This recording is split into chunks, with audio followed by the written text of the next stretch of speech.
आप भी चाहते हैं कि सोनो टोन भोजपुरी का ऑडियो वीडियो सबसे पहले आप तक पहुंचे, तो लाल बटन दबाकर चैनल को सब्सक्राइब करें और हाँ, बेल आइकन को दबाना ना भूलें।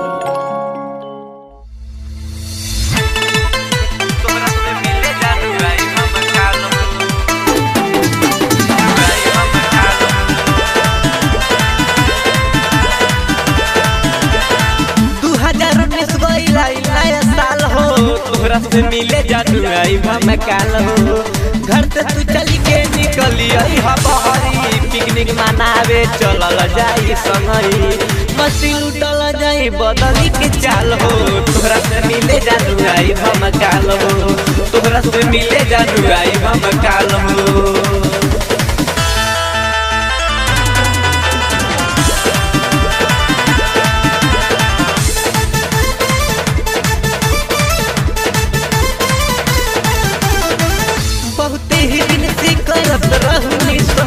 काचे कहतानी डेट बाटे फिक्स हो,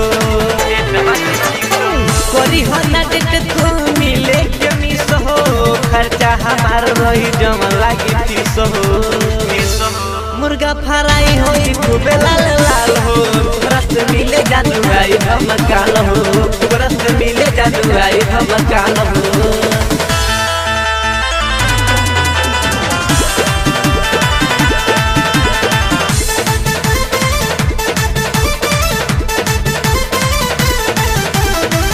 शिकावा शिकायत पूरा होई तोहरे दिल के, काटल जाई जानी दोनों जान मिल के।